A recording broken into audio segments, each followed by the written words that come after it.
More Sean Cody, and we're joined now by the head coach Clay Helton. And Coach, I promise I want to talk about lots of positive things. It was a great victory, but let's just read it and weep with the injury report. I think that's what people do want to hear, a little breaking news. I know you're fresh off the practice field, so you just told the media. What do we got? What are we looking at? Bracing for impact. No. We had 6 injuries in the game. We already had 4 starters out going into that game, and the injury bug has hit us a little bit. So we'll deal with it, and they don't pay you to make excuses. They pay you to find answers. But the kids that I feel bad for because they put a lot of work into it, and they'll have to get healed up. But Drake Jackson suffered a high ankle sprain.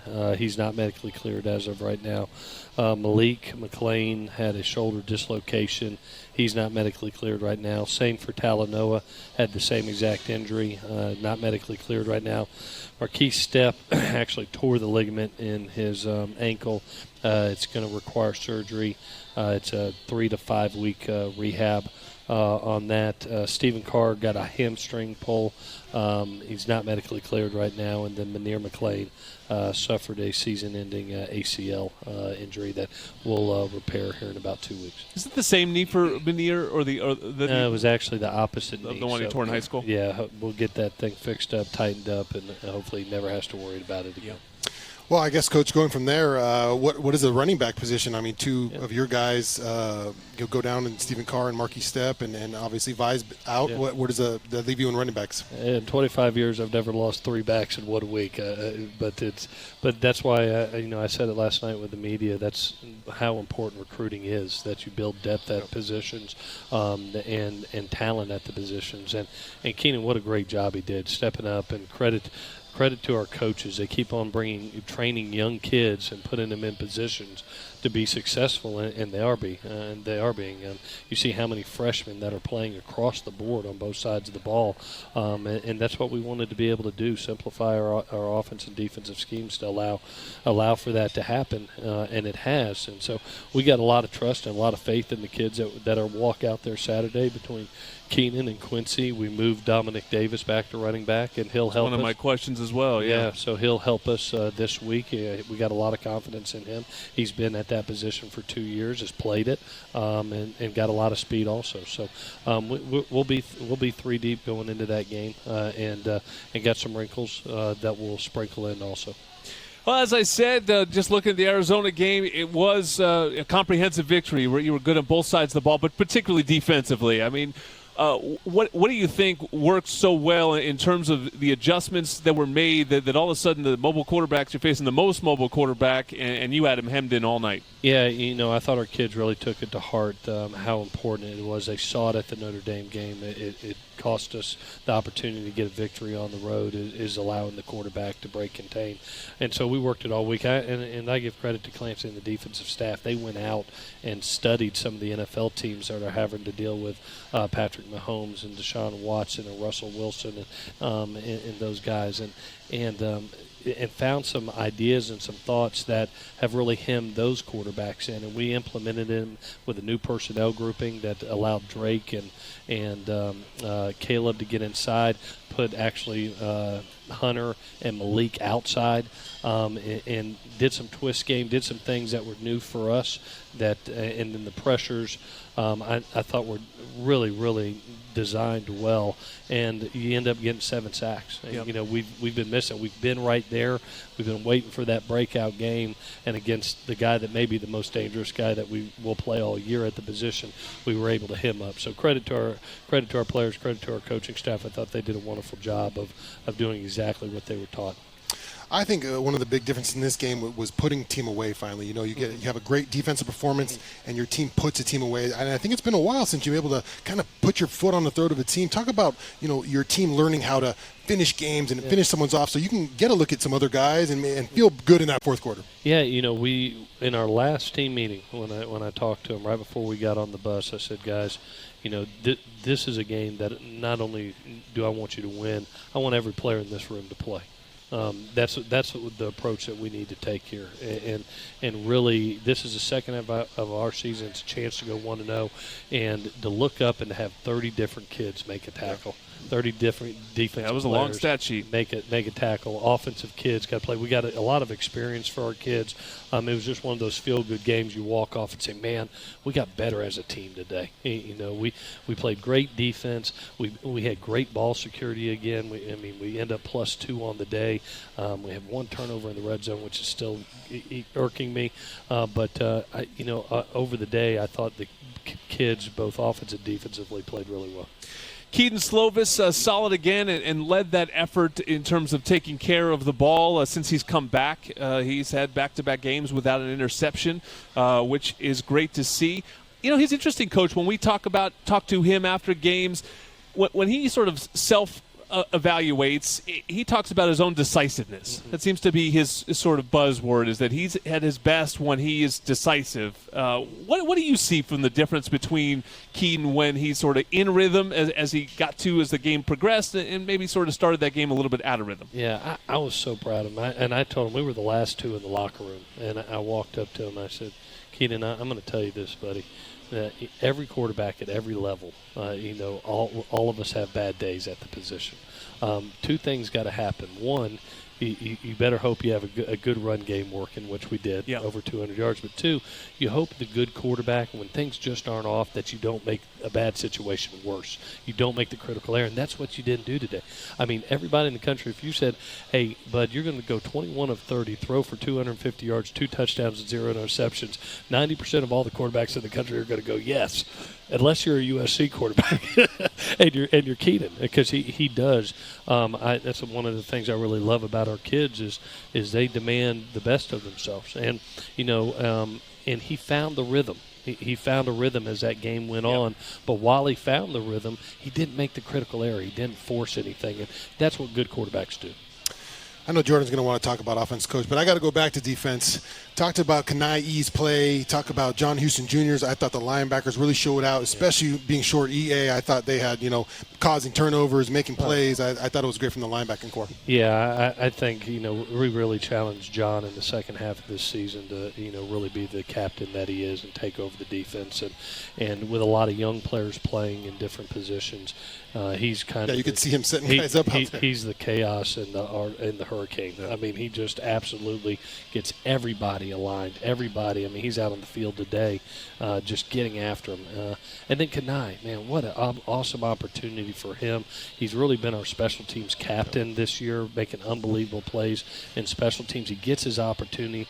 13 tackles, an interception, a forced fumble. It was everywhere. Just all over the place. And that's, I said it last night, it's so important, the art of recruiting and signing great players and building depth, because you're going to have these injuries. They happen all over the landscape in college. And for people that really want to win their conferences, you better have depth. You better be deep, because you're going to lose somebody, and then you got to train the next guy to be able to get in there and do and don't let there be a slip in production.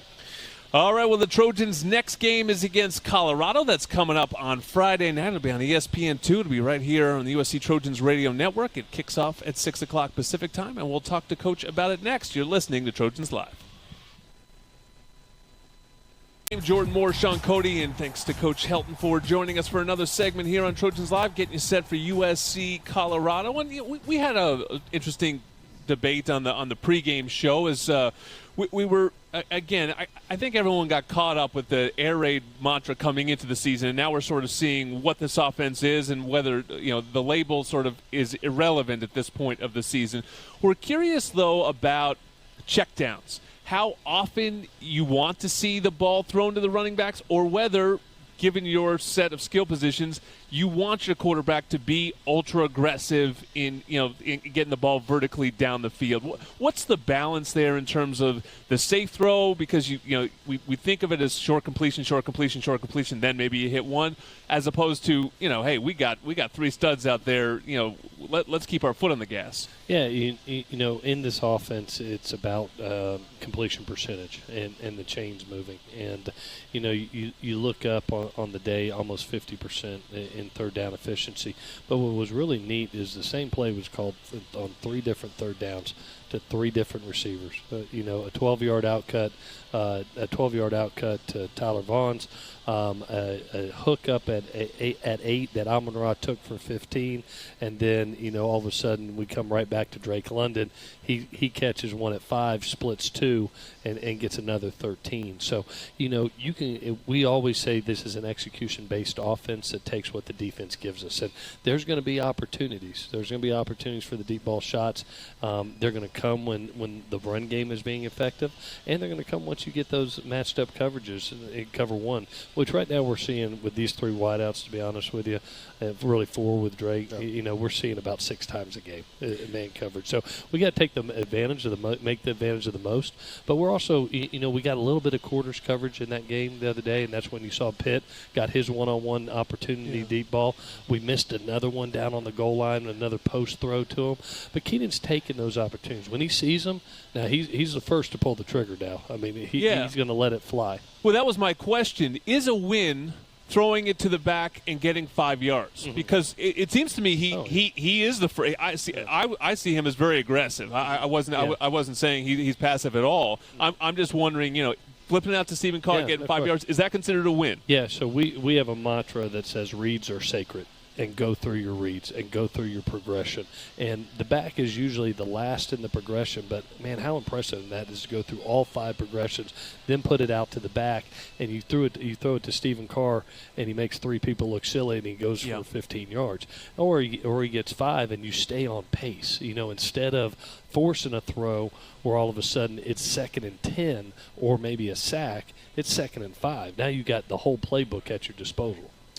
Coach, talk a little bit about the short week. I'm sure we'll talk about Colorado, but I remember as a player trying to get ready and cram everything into a short week, especially you going on the road, trying to, you as a player, you have this schedule and kind of rituals and things you do, and that just all gets crammed. Talk about the difficulty of, from the coaching's perspective, what it takes to get these guys ready on a short week, especially with injuries. Shoot. Yeah, it's interesting because especially having a night game like we do, you get out of the Coliseum at 11 o'clock and you're home by 1 and you're up at 6 and you're game planning you're not only grading the tape and first thing in the morning, but you're planning for Colorado also. For the players, Sunday's usually their off day, and we had to come in and clean up the tape and install. So we had to treat it like a Monday. Today was a Tuesday, so you try to keep them in rhythm. You try to brainwash them with that. All right, today's a Tuesday, guys. But your body, I remember Coach telling me, your body Coach, I don't feel that way. Doesn't feel like a Tuesday. Your body doesn't feel like that after going through a battle 2 days earlier. But from a game planning purpose and trying to get them in routine, they're usually, by the time we hit Tuesday and Wednesday, which is really a Wednesday and Thursday, they start feeling a little bit better. What do you see from Colorado? They got off to a nice start, got a big win for the conference against their rival Nebraska, but they've hit a bump in the road recently. Yeah, this team has always been a great home team. Every time we've gone there, it's been a fist fight, and they've had 2 tough road losses. In 2 places. I don't envy anybody that's going to go to Pullman, Washington, and Eugene, Oregon. Those are 2 tough places to play, but they're back at home. I still think they have a really good quarterback in Montez. When you look at the receiver, LaVisca, he's one of the best in the country right now at what he does over the last 2 years. So seems like they have more than him too, though. This year, like last year when we saw them, it was that was the guy, and then they've got multiple weapons, and they've spread out. They've gone to mostly 11 personnel, 3 wides, 1 tight, and really spreading you out. They got a good physical back, and they can score points, and they've shown that they can score points. Defensively, I've always thought, Mel's a defensive coach by trade. He's done a wonderful job everywhere he's been, whether it's the NFL or Georgia. He knows defense. They changed it up a little bit versus Washington State last week with a 4-down scheme. They had been odd scheme before that, so it's going to be interesting to see what they do against us. We'll have to prepare for both since they used it last. They'll probably make something else like every just defense has done this year against you guys. Yeah, we'll have to diagnose and then go from there, but it'll be interesting. It'll be a lot of fun, and we'll enjoy our trip to Boulder. I guess going into it, what's it going to take to get this road win? We've been, this year it's been tough on the road. We made, I think there's been progress. Obviously, you see a Notre Dame game and you get rid of the turnovers and the penalties, and you're just right there at the end of the game. What's it going to take for this team to go over the hump on the road against an opponent most people see and say, USC should win this game, but still haven't been able to get that road win? Oh yeah, no question. I loved our mindset that we took into Notre Dame. There was a mindset of walking into another person's place and playing really clean football, which you have to do. And being able to acquire no mistakes, and really, I've always said when you go on the road, pack your defense, pack your good running game, be special in special teams, and don't turn the dang ball over. Play a clean football game. If you do that, you'll usually come out with a win. So, hopefully all those things are packed, and we'll come back with Boulder happy. All right, Coach. Well, we will talk to you about it next week. We appreciate you, as always, joining us here on a short week right off the practice field.